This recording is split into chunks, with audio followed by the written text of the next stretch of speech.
Bismillahirrahmanirrahim. L'objet du sermon portera sur la médisance, qui a été banalisée de nos jours alors qu'elle est considérée parmi les plus grands péchés. Elle est devenue monnaie courante et un moyen de divertissement dans nos assemblées, alors qu'en réalité nous portons atteinte à l'honneur et la réputation d'une personne. Malheureusement, ce phénomène s'est répandu en tout lieu, dans nos marchés, nos réunions familiales, nos événements de joie et même de tristesse. La médisance, hélas, est entrée dans nos us et coutumes et pour certains, il est difficile de s'en départir. D'après Sahl ibn Sa'd, le prophète sallallahu alayhi wa sallam déclara: celui qui me garantit 2 membres de son corps, à savoir sa langue et ses parties intimes, je lui garantirai le paradis. Nous voyons ici qu'en fait, ces 2 organes pourraient représenter une grande source de mal s'ils ne sont pas utilisés à bon escient. D'après l'imam Ibn Battal, le plus grand défi pour l'être humain réside dans la manière dont il usera de sa langue et ses parties intimes. Celui qui sera préservé de leurs méfaits se verra sauvé et aura gagné le paradis. La médisance est bien entendu un acte illicite, comme il nous est interdit dans notre religion de manger de la viande de cadavre, de porc et de boire du sang, considérés parmi les péchés capitaux. Il va de soi qu'il est défendu de consommer la chair de l'être humain. À ce propos, Dieu nous révèle dans son livre saint, Surat al-Hujurat, les appartements, verset 12. Ne médisez pas les uns des autres. Lequel d'entre vous voudrait manger la chair de son frère mort? Vous en auriez horreur. Craignez donc Dieu. Il est indulgent et miséricordieux.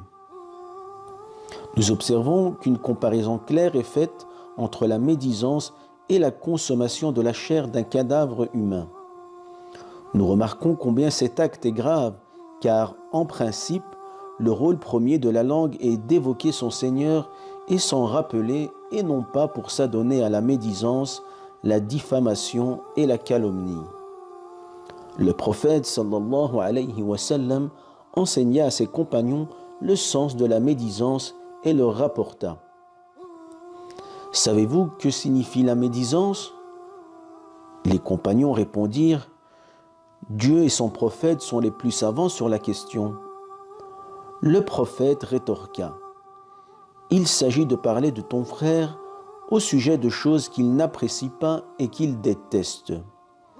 Les compagnons ajoutèrent: cela est valable même dans le cas où ce que nous disons à son sujet est vrai? Le prophète répliqua: si ce que tu dis à son sujet est vrai, tu auras médit, et si ce que tu dis est inexact, tu l'auras diffamé. La médisance englobe tous les aspects de la vie, notamment des propos portant sur le physique d'une personne, sa religion, ses affaires, sa famille, son caractère, ses biens, sa démarche, l'expression de son visage, etc. Naturellement, personne ne souhaiterait que l'on critique tout ce qui vient d'être cité. Donc, si nous tenons des propos malveillants à l'égard de quelqu'un, bien que ceux-ci soient exacts, il s'agira de la médisance.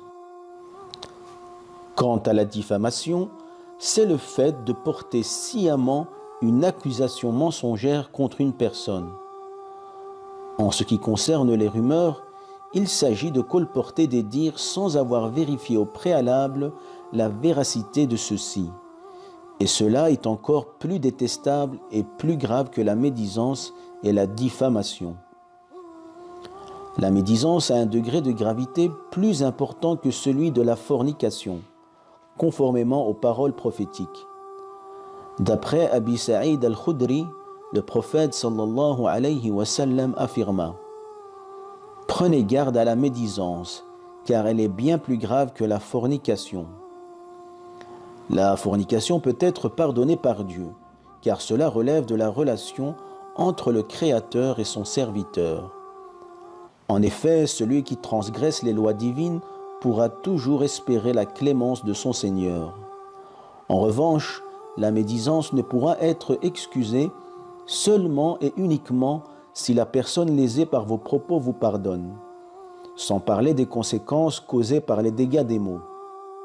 En effet, les litiges entre les humains feront l'objet d'un arbitrage dans le cas où il n'y a pas de pardon et de réconciliation entre les personnes concernées.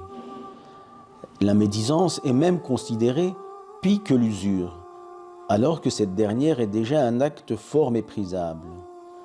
D'ailleurs, notre bien-aimé prophète sallallahu alayhi wa sallam a mis cela en lumière lors de son sermon d'adieu dans lequel il prodigua les recommandations suivantes.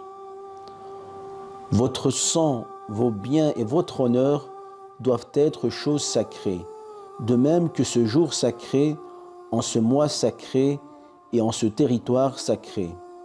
Vous ai-je donc fait parvenir fidèlement le message? Ô Dieu, sois témoin. Le prophète sallallahu alayhi wa sallam a d'abord mis l'accent sur le comportement avant de se concentrer sur l'adoration. La sacralité de l'honneur a été comparée à celle du sang, du jour d'Arafat, du mois de Dhul Hijjah, qui signifie le mois du pèlerinage, et de la Mecque, c'est-à-dire la Terre Sainte. À cet égard, Dieu nous fait part dans son livre saint, Surat Al-Ahzab, les coalisés, verset 33. Ceux qui offensent les croyants et les croyantes sans qu'ils l'aient mérité se chargent d'une infamie et commettent un grave péché. Nous voyons bien que le bon comportement occupe une place prépondérante par rapport aux actes d'adoration. Nous implorons Dieu de réformer nos comportements et de faire en sorte que nos propos soient conformes à la vérité et qu'il fasse de nous des musulmans qui se rappellent constamment de Dieu. Walhamdulillahi Rabbil Alamin.